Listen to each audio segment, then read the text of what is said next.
datang di Sejaman Podcast. Yeay.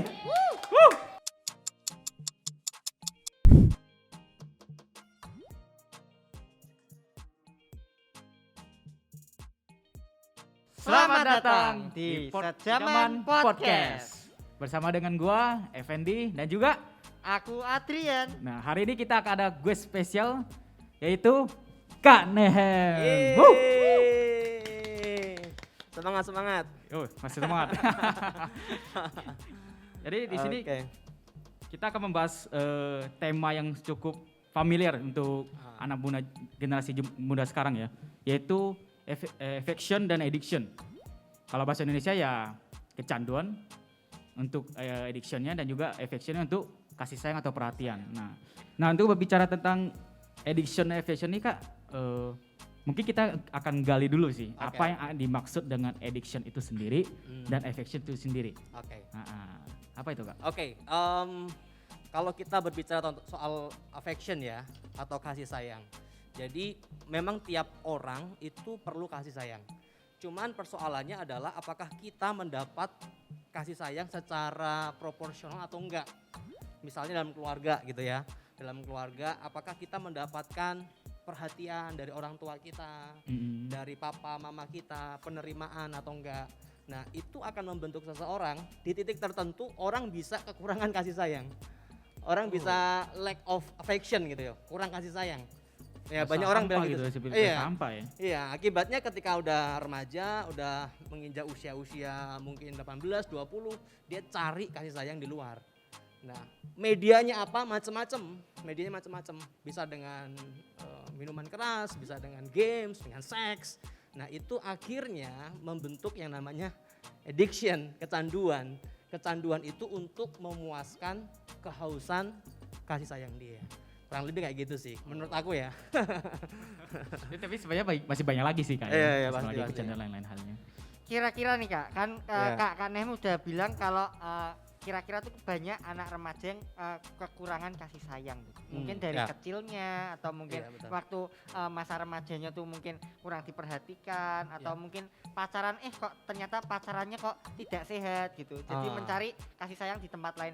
Itu kira-kira kenapa ya Kak? Kok bisa sampai anak-anak tuh akhirnya kok jadi ingin melampiaskan ke hal-hal yang tidak sepatutnya gitu. Oke. Jadi kalau misalnya orang sudah kehausan ya, orang udah kekurangan kasih sayang, apalagi misalnya anak-anak remaja dan apalagi yang nggak kenal Tuhan, itu apa aja akan dia pakai. Jadi dia nggak peduli dengan aturan, moral atau kehendak Tuhan kalau orang Kristen ya, atau firman Tuhan kan dia nggak punya kacamata itu. Pokoknya sekepegangnya, ini bisa memuaskan apa yang aku butuhkan, aku ambil. Ini bisa aku ambil. Jadi random aja, tembak aja apa yang dia bisa ambil untuk memakai sayangnya. Jadi ya seperti itu, nggak ada filter. Nah itulah kenapa ya kita perlu firman sebenarnya. Tapi sebenarnya kalau selain pelampiasan hal-hal tersebut sebenarnya ada nggak sih pelampiasan yang mungkin sedikit positif gitu Kak? Ada nggak sih sebenarnya? Ada. Misalnya ada orang-orang yang kecanduannya itu dengan olahraga misalnya. Nah dia akan kejar terus tuh, misalnya dia basket nih. Ternyata dari basket itu bisa memenuhi kehausan kasih sayangnya dia. Dia kejar mau pagi sampai pagi main basket ya. Sampai juara dan seterusnya.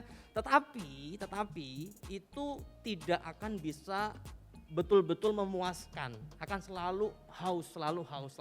Nanti kita akan lihat ya di bagian firman Tuhan sih sebenarnya. Jadi gini, maksud saya adalah kita itu kan orang berdosa ya.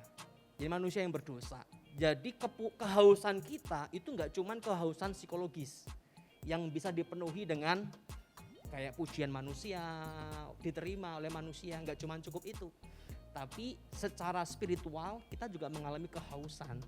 Dan itu memang hanya Tuhan yang bisa penuhin gitu loh. Dunia enggak bisa penuhin. Kalau kebutuhan psikologis mungkin dunia bisa penuhin. Sehingga orang bisa satu waktu, aku udah puas. Tapi secara rohani dia nggak bisa penuhin dunia ini. Nah disitulah kita perlu Tuhan sebenarnya. Jadi pelarian ke positif ada.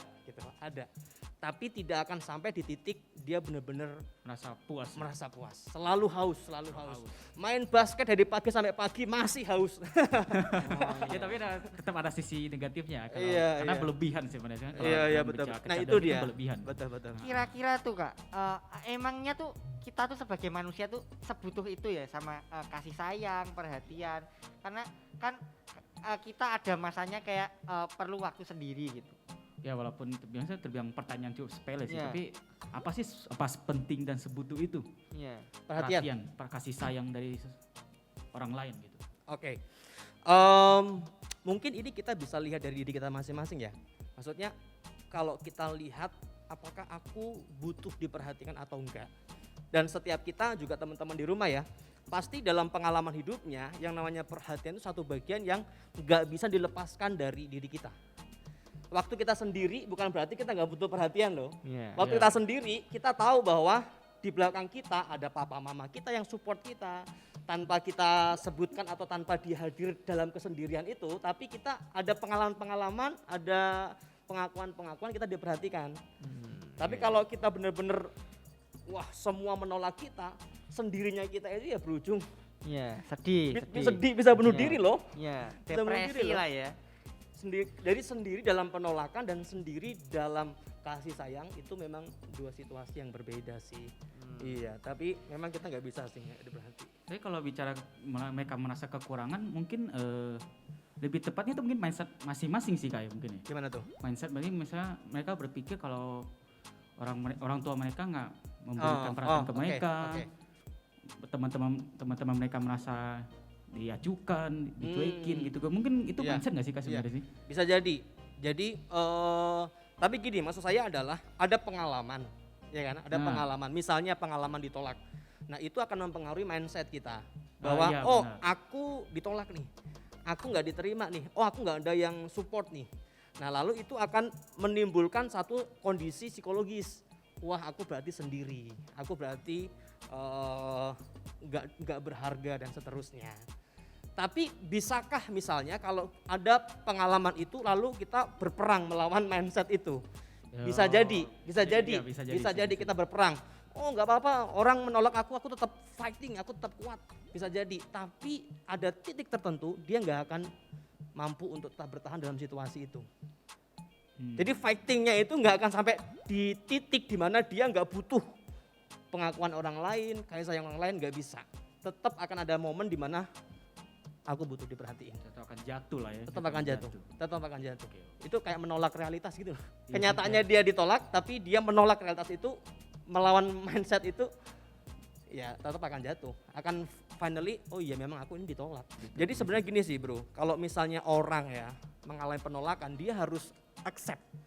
Oh iya, aku iya, ditolak benar, gitu. benar. Dia nggak bisa, oh enggak kok aku melawan mindset, nggak bisa.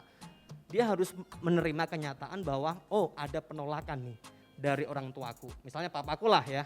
Nah, menurut iya. dia papanya menolak dia dengan berbagai macam pengalaman hidup, ya kan? Misalnya dia pengen A, papanya nggak support, pengen B, papanya nggak support, Iya, pernah, pengen C, pernah. ngapain sih kamu bikin C? Iya, Gak iya, ngalurin uang. Iya. Pokoknya semua pengalaman, nah dia mesti aware bahwa oh iya papa aku kayak nggak support aku, nggak nerima aku nih dalam hal ini. Jadi mesti menerima dulu. Nah dari situ dia baru melangkah why. Iya, Lalu benar. kemudian oh ternyata ini, baru kemudian melangkah ke tahap berikutnya. Oh bukan berarti papa nggak support aku, tapi dalam hal itu memang nggak baik untuk aku misalnya dan seterusnya gitu Orang loh. tua juga pasti siap memberikan terbaik sih. Iya, Terbaik, nggak mungkin yang jelek-jelek. Emang juga. seringkali kan pemikirannya Ya, kayak pemikiran- ketemu. Ya kadang-kadang ya kurang komunikasi sih antara orang tua sama Pemikiran anak. anak muda lebih ke jangka pendeknya. Kita belum mikir ke jangka panjangnya. Orang tua mikir apa kita kadang belum tahu kan. Iya, Iya, tapi kadang- poinnya kita harus nerima. Maksudnya kita harus mengakui bahwa ada sesuatu yang salah gitu. Yang mesti diperbaikin gitu sih. Tapi kadang menerima hal yang kayak gitu kan itu sulit ya kak ya. Karena sebagai kita maksudnya anak muda kan pasti akan masih sering menemui hal-hal kayak gitu di kehidupan kita ya kan. Iya, iya. Kayak misal ditolak wanita. Terus misal ya kan itu kan kayak Berat nih, kayak, berat. ya itu kan berat ya kan. Kita sebagai orang wah kadang maksudnya alasannya juga menurut kita mungkin wah kok kayak gini ya, kita sudah melakukan semua muanya gitu kan, tapi kok ternyata masih tertolak gitu kan. Kita kan kadang tuh sebagai orang susah menerimanya tuh. Iya, iya. Kira-kira tuh ya itulah cara menerimanya kok kayaknya gimana ya. Jadi gini teman-teman, mungkin sebelum menjawab itu kita mesti aware dulu dengan diri kita nih waktu mau pacaran. Waktu mau pacaran kita mesti kenal aku ini sebenarnya pacaran apa sih motivasinya, Iya, apa iya, tujuannya, Ada apa tujuannya, tujuan. iya. Ini memang klise, tapi itu memang mendasar. Maksudnya mesti ada momen itu.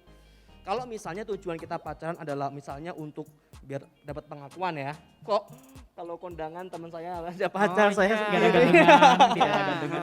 Aduh, Nah. nilai diri saya hancur ya Iya, kan. heeh. Aku remuk ya Iya. seperti butiran debu.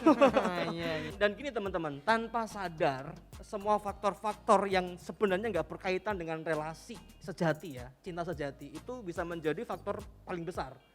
Misalnya tadi ya kayak nilai diri ya, orang punya pacar kayak lebih pede, lebih bangga. Lalu ada anak yang lain yang merasa minder karena nggak punya pacar.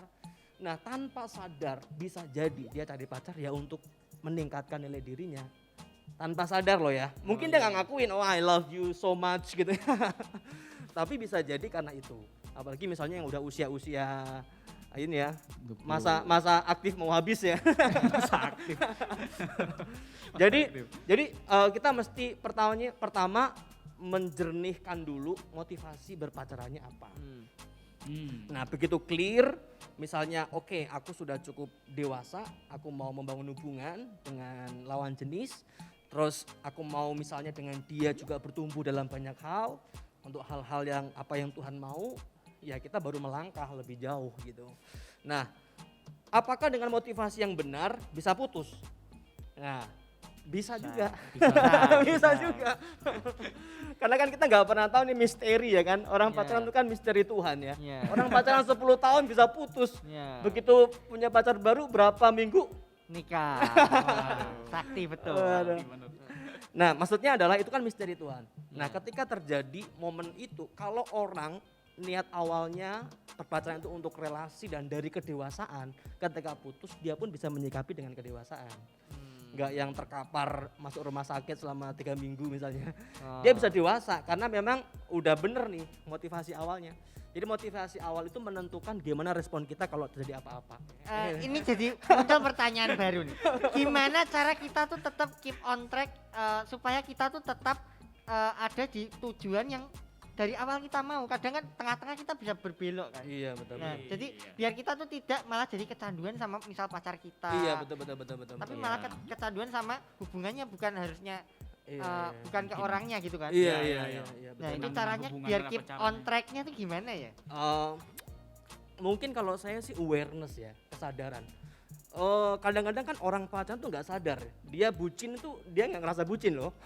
Nggak Nggak ngaku. Oh iya. Orang Nggak ngaku. gini, ada orang nih bucin. Iya. Lalu kita bilang, kamu bucin amat sih? Dia nggak ngaku. Enak aja bucin. Aku mengasihi dia dengan Setulus hati, hati sejiwa. dan sudah bijak dengan sikap seperti ini ya kan. Iya. Dengan meninggalkan orang tua, aku menjemput dia itu udah bijak Iya. ya kan. Ninggalin pelayanan, aku menjemput dia itu bijak ya kan. Dia nggak sadar bro.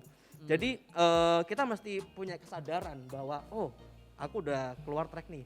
Jadi pertama dari diri itu mesti aware, mesti ada momen untuk merefleksikan lagi. Oh aku pacaranku bener gak nih? Dengan pola aku kayak gini bener gak nih? Lalu yang kedua memang komunitas.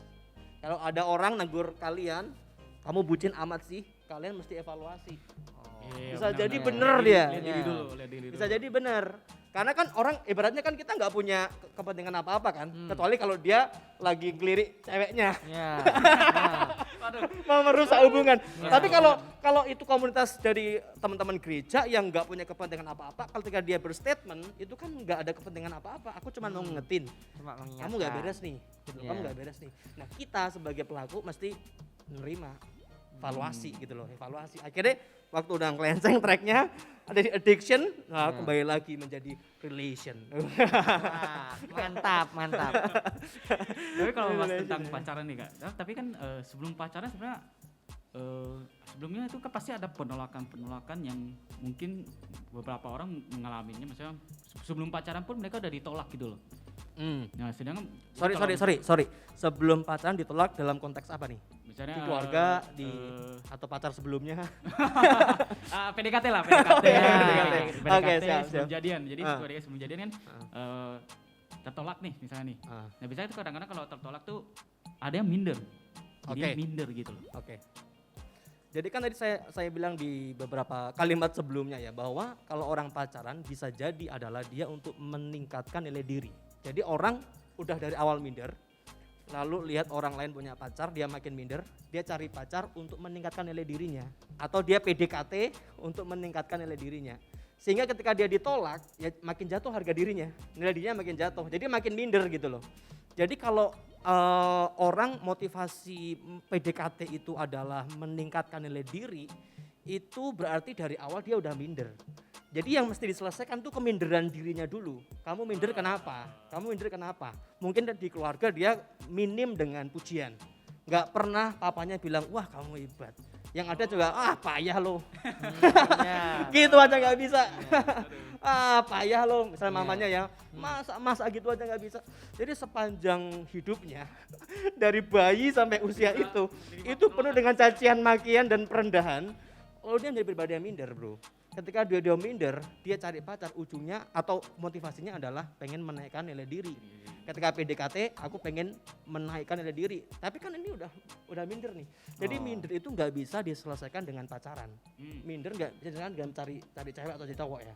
Tapi itu mesti diselesaikan dengan dirinya sendiri. Bahwa kamu misalnya entah pengalaman rohani dengan Tuhan, pengakuan Tuhan, kamu anak Tuhan yang dikasihi, kamu diciptakan Tuhan begitu indah, lalu afirmasi dari orang-orang sekitar. Itu yang dia butuhkan, bukan pacar. Tuhan dibutuhkan bukan pacar. Tuhan yang dibutuhkan bukan pacar. Kalau dia selesai dengan itu, baru cari pacar. Oh iya. Benar. Jadi anak Tuhan baru cari Pacar anak Tuhan. Iya. Wah, mantap. Jangan anak Ingat setan. dengar baik. Jadi selesaikan dulu bro. Yang berkenaan dengan konsep diri, nilai diri yang hancur itu mesti diselesaikan dulu sebelum pacaran. Jangan jadikan pacaran sebagai obat atau candu ya untuk memenuhkan nilai diri ini. Akibatnya ya dia addiction, jadi bucin. Kira-kira nih Kak Nehem, kan kita sudah bahas banyak banget nih ya tentang kecanduan ya kasih sayang nih. Selain dari pacaran tuh biasanya kita tuh bisa dapat kecanduan kasih sayang tuh dari mana lagi ya Kak? Macam-macam ya, dari misalnya games. Yeah. Bisa juga dari situ kita cari pengakuan diri dari games itu. Yeah. Cari tepuk tangan lah, cari sebutan-sebutan yang membesarkan kepala kita ya kan. Bangga dengan diri sendiri. Dan seterusnya. Itu juga sebenarnya bukan menyelesaikan kehausan affectionnya ya, tapi itu untuk melampiaskan, karena ini ada sesuatu yang kosong, ada yang haus, pengen dipuasin, lalu nembaknya kemana-mana. Dari yang pacaran mencari itu, dari yang games mencari itu, dari yang bisa jadi hobi loh bro. Tadi yang bro bilang kan positif hobi. sih basket, Positif tapi sih. kalau dari pagi sampai pagi sih itu bunuh diri. Iya, Tapi iya. itu itu dilakuin untuk apa? Untuk inilah aku tertolak, aku mau melupain semua ini, tapi nggak menyelesaikan.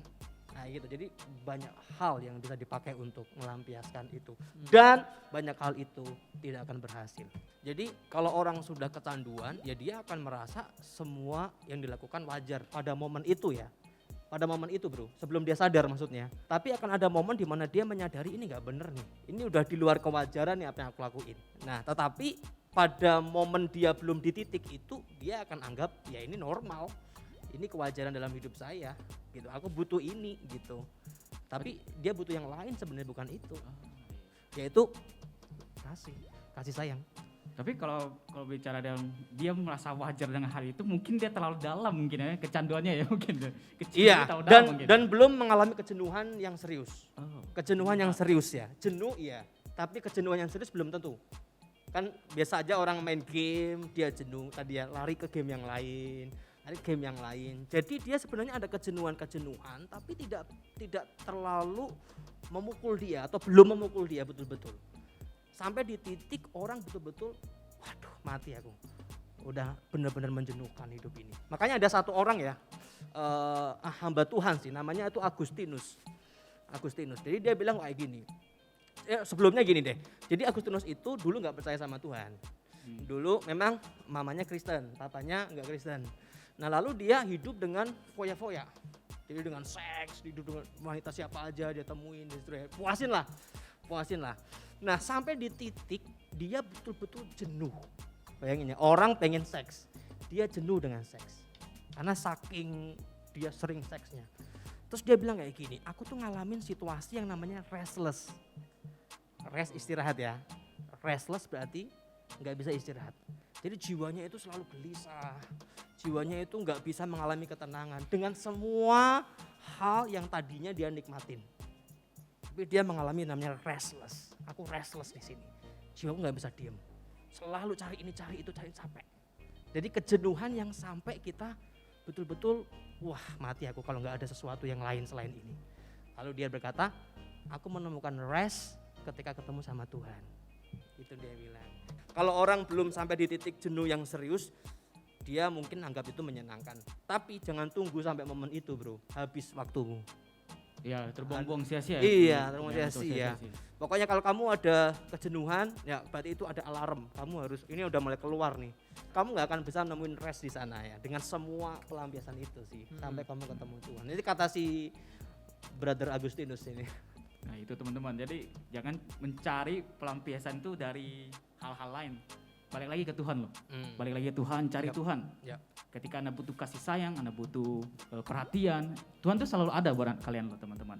Seperti kata Kak Nehem, kalian bagi kalian yang kecanduan itu terlalu dalam kecanduannya, kalian tuh gak sadar dengan kecanduan itu tersebut. Nah, jadi kalau Kak Nehem kasih tahu kalau kalian merasa jenuh atau merasa capek dengan hal itu alarm untuk teman-teman untuk segala pindah dan belok ke Tuhan. Gitu. Nah, berbicara dengan Tuhan, sebenarnya ada gak sih dalam Alkitab itu membahas tentang addiction dan affection? Sebenarnya sih banyak ya. Tapi saya mau kutip salah satu bagian dari kitab Injil Yohanes sih. Injil Yohanes ya, pasal yang keempat. Jadi itu ada percakapan antara Tuhan Yesus sama perempuan Samaria. Nah di pasal 4 ayat 13 sampai 14 saya baca aja ya. Ya boleh Kak. 13 sampai 14 kayak gini nih. Jawab Yesus kepadanya, barang siapa minum air ini ia akan haus lagi. Tetapi barang siapa minum air yang akan kuberikan kepadanya, ia tidak akan haus untuk selama-lamanya. Sebaliknya air yang akan kuberikan kepadanya akan menjadi mata air di dalam dirinya yang terus menerus memancar sampai kepada hidup yang kekal. Nah oke, jadi teman-teman ya yang di rumah maupun teman-teman di sini ya. Jadi maksudnya ketika percakapan itu Tuhan Yesus lagi ngomong sama seorang perempuan Samaria. Nah perempuan ini perempuan yang khusus sebenarnya, dia bukan perempuan yang normal, maksudnya yang sudah cukup dengan kasih sayang. Dia mengalami kehausan kasih sayang. Apa tandanya? Jadi dia itu tidur dengan banyak cowok. Pria. Pria. Jadi dia tidur lah ya. Jadi dia tidur dengan banyak cowok. Nah satu waktu dia ketemu Yesus lagi di sumur ceritanya. Di sumur lagi ambil air. Terus Yesus ngomong, kalau kamu minum air ini kamu bakal haus lagi. Tapi kalau kamu minum air yang aku punya, kamu gak akan haus lagi. Nah apa yang Tuhan mau ngomong, tentu ini bukan soal air fisik ya. Tapi ini haus akan penerimaan, haus akan kasih sayang, haus akan kerohanian dalam Tuhan. Itu yang dialami teman-teman. Jadi dia seks itu bukan dipakai sebagai sebuah membangun relasi yang kudus antara dua orang yang mengasihi Tuhan, bukan. Tapi dia pakai seks sebagai pelampiasan kehausan di dalam jiwanya akan affection tadi. Nah di tengah-tengah itu Yesus ngomong, kamu gak akan pernah bisa terpuaskan dengan itu. Tapi kalau kamu ketemu sama aku dan kamu mau menerima aku, kamu akan mengalami kasih dan kamu dibilang gak akan haus lagi. Jadi pada akhirnya teman-teman yang namanya fiction yang paling bisa memuaskan kita itu adalah penerimaan Tuhan. Penerimaan Tuhan. Kita nggak bisa men-setting orang-orang untuk menerima kita. Kita bisa aja ngalami penolakan, tapi ada satu pribadi yang nggak akan nolak kita, yaitu Tuhan. Dan kalau kita ketemu Tuhan, kata Tuhan Yesus, kamu nggak akan haus lagi. Kamu akan enough, merasa, wah Tuhan, kau begitu baik. Sampai si pemazmur kan bilang apa bro? Lagunya kan, lebih baik satu hari gimana tuh? Daripada 1000 hari di tempat lain. Iya. Jadi dia ngalamin yang namanya, aku nikmatin Tuhan gitu loh. Iya. Dan aku bersama Tuhan itu satu hari lebih baik daripada 1000 hari di tempat lain. lain. Dan tempat lainnya itu bukan tempat-tempat jelek loh ya. Lah kalau di tempat-tempat jelek kan memang lebih baik di gereja ya, bagus ada AC ya. Iya. Tapi tempat lain itu tempat-tempat yang indah, tempat-tempat keren yang lain, lebih baik aku bersama-sama dengan Tuhan. Maka dia bilang, Tuhan adalah gembalaku, tak akan kekurangan aku. Dalam bahasa Inggris, the Lord is my shepherd, I shall not want. Saya nggak pengen yang lain lagi. Aku udah cukup sama Tuhan. Sampai di titik itu bro. Wah. Itu orang kalau udah kayak gitu, silahkan kamu boleh pacaran. Oke, itu teman-teman dengar. Kalau sampai di titik itu baru boleh pacaran. Jadi memang ya tadi aku bilang ya bahwa kehausan kita itu bukan hanya secara psikologis ya, tapi secara rohani kita itu sebenarnya mengalami kehausan atau kehilangan kasih sayang, penolakan karena berbagai dosa kita dan seterusnya. Sampai di momen kita ngalamin yang namanya diterima sama Tuhan Yesus, waduh, semua kita bisa relakan karena udah ketemu sama Tuhan. Dan ini gak cuman ngomong dan gak cuman Alkitab ya, ada begitu banyak orang yang akhirnya meninggalkan segalanya karena dia udah ngalamin Tuhan. Kayak gitu bro. Jadi itu kepenuhannya di situ sih. Nah kalau teman-teman gimana nih? Maksudnya ada gak momen yang kalian alami di mana, oh Tuhan aku begitu mengalami kepuasan dalam Tuhan, entah di momen tertentu ya, entah di ibadat misalnya penyembahan, saat teduh beribadah, atau momen di mana kalian ngerasa bahwa semua yang ada itu tidak bisa dibandingin dengan momen yang aku alami. Kalau saya sih merasa ya memang menemukan Tuhan itu ya baru kira-kira waktu di sini ya teman-teman. Jadi semakin kenal di sini, semakin diterima di sini, baru bisa akhirnya merasakan oh iya saya tuh di dalam Tuhan itu menerima kepuasan gitu di sini dengan ya tergabung di gereja ini gitu. Nah ya kalau soal kecanduan ya pasti sebagai seorang pria ya pasti yang kecanduan ya pasti jatuhnya di game ya kan. Iya benar. Antara game gitu sama ya mungkin cewek ya kan kita pasti ngechat cewek untuk kegabutan kita ya kan, untuk mengisi waktu luang kita kan. Misalnya kita habis tertolak ya langsung kita kayak wah nggak bisa nih, kita harus mencari yang lain. Nah itulah yang membuat kecanduannya. Akhirnya bertemulah di sini. Oh iya ternyata di dalam Tuhan itu bisa dipuaskan. Dan jadi tidak akan haus lagi. Iya. Oke, sekarang Effendi. Waduh. Sebenarnya sebelum menemukan Tuhan mungkin saya akan ceritain tentang mungkin addiction saya sendiri ya. Kalau tidak ada addiction kalian masa kurang nih ceritanya nih. Nah untuk bicara addiction sebenarnya salah satu addiction yang paling berat untuk saya itu adalah game. Game. Saya sendiri tuh sudah mengenal game itu dari sejak kecil. Bahkan sebelum sekolah TK mungkin masih kecil dari umur 3 atau 4 tahun tuh udah main game. Sampai gede pun sampai sekarang sebenarnya sebelum sekarang tuh kecanduan lebih berat lagi. Game-game online seperti itu Warnet terus ada juga rental PS. Walaupun di rumah ada PS sendiri tapi tetap pergi ke tempat rental tuh untuk ketemu teman-teman. Itu untuk itu membutuhkan kasih sayang dari teman-teman, perhatian dari teman-teman, pengakuan dari teman-teman. Karena ketika Anda merasa jago dalam satu hal dalam game itu, Anda merasa bangga dengan diri kalian sendiri. Saya merasa bangga dengan diri saya sendiri kalau wah, saya jago nih di bagian ini nih. Tapi itu tak akan bertahan lama. Tidak akan bertahan lama, teman-teman. Tidak akan. Memang Anda akan disanjung, dibangga-banggakan, tapi masanya itu akan tetap akan hilang, akan berubah. Ketika Anda meninggikan sesuatu itu tidak akan bertahan, tidak akan abadi, tidak akan kekal, akan hancur. Gitu. Sekokoh apa teman-teman mendirikan kebanggaan itu gitu loh. gimana saya sendiri untuk keluar dari addiction itu adalah lingkungan teman-teman gereja sebenarnya. Lingkungan teman-teman gereja. Nah, yang menarik saya untuk aktif dalam ke gerejaan itu adalah teman Kristen saya sendiri. Teman saya sendiri. Ketika saya main game, hari Minggu saya main game pagi-pagi, teman saya akan datang, ajak saya, ayo bro kita ke gereja. Awalnya saya nolak, membosanin, tidak seru, nggak seseru main game gitu loh. Tapi teman saya itu sering ngajakin, sampai satu titik, ya udah deh, saya ikut deh.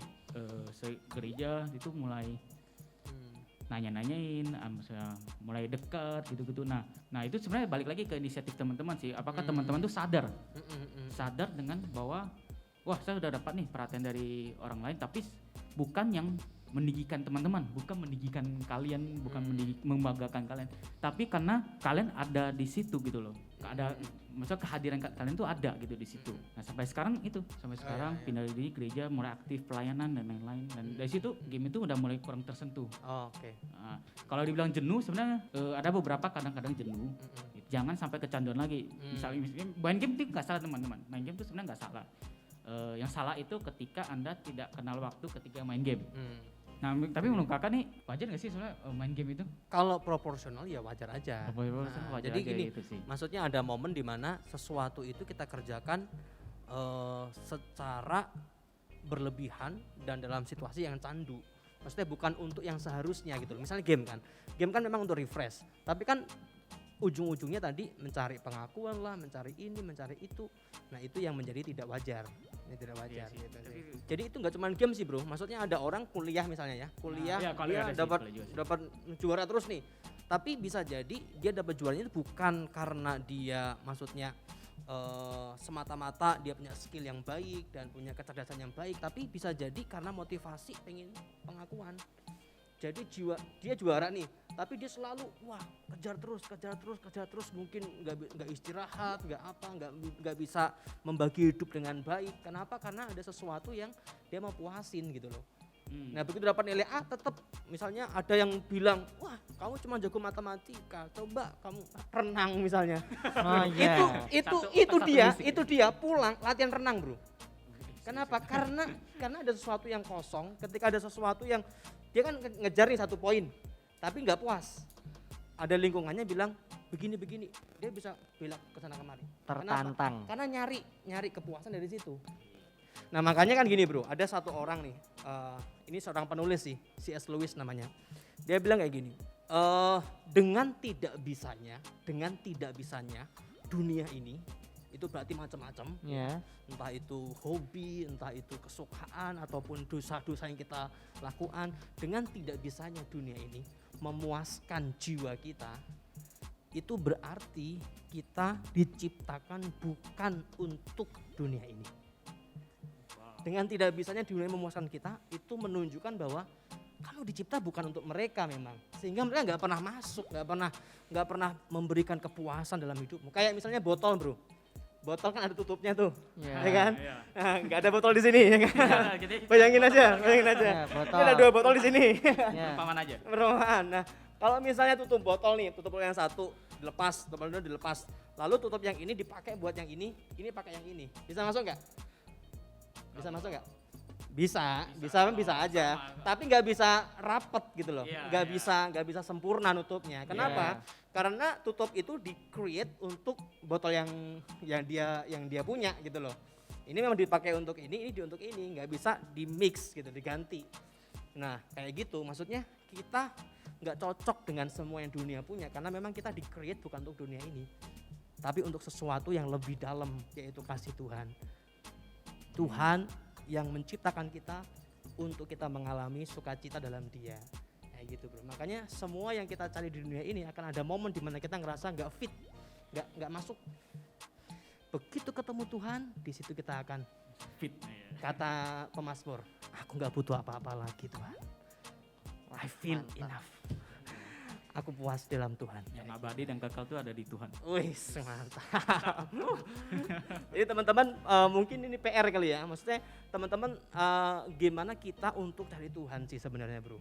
Kembali lagi sih, kalau kalian merasa dibuang, kalian ngerasa diri kalian gak berharga, kalian ngerasa diri kalian itu misalnya dibenci sama semua orang dan seterusnya. Yang kalian butuh itu bukan pelarian ke sana kemari. Yang kalian butuh itu kasih Tuhan. Begitu orang ngalamin kasih Tuhan, di sana dia akan ngalamin situasi seperti pemasmur bilang, aku udah gak butuh apa-apa lagi. Kalau udah begitu, maka dia baru bisa mengerjakan hidupnya dengan benar dan sesuai dengan apa yang Tuhan mau, bro. Wah, Kayak mantap. gitu, bro.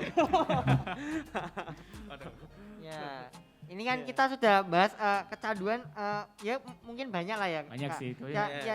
nyari cewek lain ya kan mungkin, atau belanja online, Iya, bisa ada juga game online ya kan, pornografi terus juga bisa ada. ya pornografi, terus bisa mungkin nonton yang tadi kakak sebutkan, atau olahraga yang positif.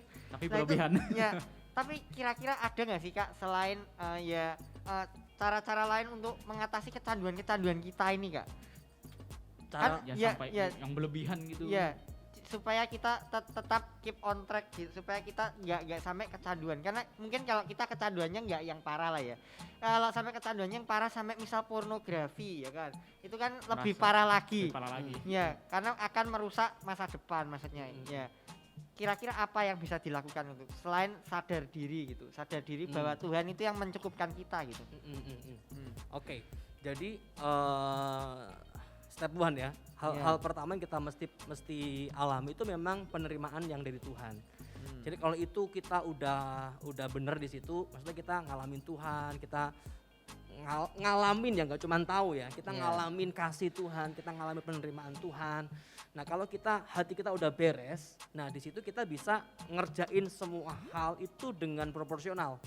Kita main game juga main game proporsional, bukan untuk mencari nilai diri, mencari kepuasan, mencari misalnya ya pasti, Sanjungan. maksudnya pasti kita akan dapetin pasti akan dapetin sih, sensasi pasti akan. puas di situ, tapi Iya. bukan yang kehausan akan hal itu sehingga kita akhirnya kecanduan, tapi proporsional aja gitu. Kenapa? Karena kebutuhan dasarnya diterima, kebutuhan dasarnya dikasih itu sudah beres bersama Oh. dengan Tuhan. Iya. Jadi dia bisa manage dengan baik, dia bisa, kalau Tuhan kan bilang kayak buah roh pengendalian diri itu dia udah punya. Tapi kalau step one-nya itu udah nggak beres, maksudnya hatinya itu masih kosong, masih haus, nggak ngalamin Tuhan, ya dia nggak akan bisa mengendalikan diri, dia akan dikendalikan oleh kehausannya Kehausan itu sendiri. Iya, Iya. kayak Iya. gitu sih. Dan dunia tidak akan bisa memuaskan. Jadi teman-teman yang di rumah yang sekarang mungkin sedang mencari sukacita, mencari kepuasan dalam hidup kalian, mencari kasih sayang, dunia nggak akan pernah bisa memuaskan kita. Hanya Tuhan. Oke. Mantap. Tapi kalau berbicara dengan kasih sayang dari Tuhan nih, tapi kadang-kadang tuh ada mungkin beberapa teman-teman di rumah pasti akan bertanya, mungkin gimana sih Kak merasakan kasih sayang dari Tuhan, perhatian dari Tuhan? Saya dari kemarin cari tapi saya tidak merasakan nih. Ya, jadi mencari tapi mana sih Tuhan? Saya tidak diperhatiin Tuhan nih. Saya nggak dikasih sama Tuhan nih, gitu loh. Padahal sebenarnya Tuhan kasih gitu loh. Tapi bagaimana sih Tahu. untuk teman-teman tuh bisa merasakan hal itu Kak? Oke, jadi pertanyaan yang bagus ya, maksudnya mungkin kita udah sekian tahun jadi orang Kristen, tadi Ya. seperti Adrian bilang ya, udah dari kecil jadi orang Kristen sampai ngajar sekolah minggu dan seterusnya. Tapi kita nggak ngalamin yang namanya dikasih Tuhan. Kita cuman aktif di gereja, tapi sebenarnya kita nggak ngalami ya. Kalau tahu sih ya, tiap minggu dikotbahin Jadi Tuhan tahu. mengasihi kamu, Iya. Tuhan ini. Tapi itu belum menjadi sebuah pengalaman hidup gitu kan. Jadi merasa ada yang kurang sih. Iya ada yang kurang gitu. Jadi memang itu pertama itu memang butuh proses, ya kan? Butuh proses. Maksudnya ada momen di mana Tuhan memakai situasi tertentu untuk menyatakan kasih-Nya. Satu waktu mungkin teman-teman akan mengalami kondisi proses rohani, mungkin entah dengan berbagai peristiwa ya, berbagai peristiwa. Di situ Tuhan bisa menyatakan diri lewat semua peristiwa itu. Nah, tetapi kita kan nggak bisa men-setting proses itu. Gak bisa men-setting, aku mau dong ngalamin proses misalnya diputus pacar sebulan lagi terus Tuhan memeluk aku gitu. Kita kan gak bisa men-setting itu. Kita kemudian putus dan kita akhirnya kelabakan ya kan. Instan banget ya. Kita gak bisa setting bro. Jadi maka yang kedua yang kita bisa lakukan adalah kita punya disiplin rohani sih sebenarnya. Maksudnya kita punya momen, entah misalnya pagi hari, entah malam hari, kita momen untuk merenungkan kasih Tuhan. momen untuk merenungkan kasih Tuhan. Jadi kita istirahat dulu ya, handphonenya diistirahatin dulu. Kita benar-benar momen untuk merenungkan kasih Tuhan. Atau misalnya kita baca firman, benar-benar fokus di situ untuk menikmati momen ini loh. Kan kita banyak distract nih, banyak gangguan-gangguan yang muncul dalam kehidupan kita setiap hari ya. Kita mesti punya momen untuk ingat lagi nih, untuk merenungkan lagi. Gitu. Nah di momen-momen itu Tuhan akan menjamah kita sih. Saya sih percaya sih Tuhan akan menjamah kita. Cuman masalahnya kita sibuk. Sibukkan diri. Padahal gak punya kerjaan. Karena gabut di rumah tuh. Jadi lewat pengalaman hidup dan lewat disiplin rohani di situ kita akan ngalamin kasih Tuhan. Ya sama baca firman Tuhan sih. Oh iya, baca Kalau firman Tuhan. Anda tidak mengenal Tuhan, tidak dekat dengan Tuhan, ya gimana? Ya balik lagi, gimana Anda bisa merasakan kasih itu kalau teman-teman tuh nggak dekat dengan Tuhan Iya, gitu sih. iya. Mungkin saya mau kasih tips kali ya. Kalau kita Tips, boleh. kalau kita baca firman Tuhan itu jangan hanya baca terus seperti kewajiban gitu loh, kewajiban agama, baca kitab selesai tidur gitu. Tapi usahakan untuk engkau benar-benar nyediain waktu.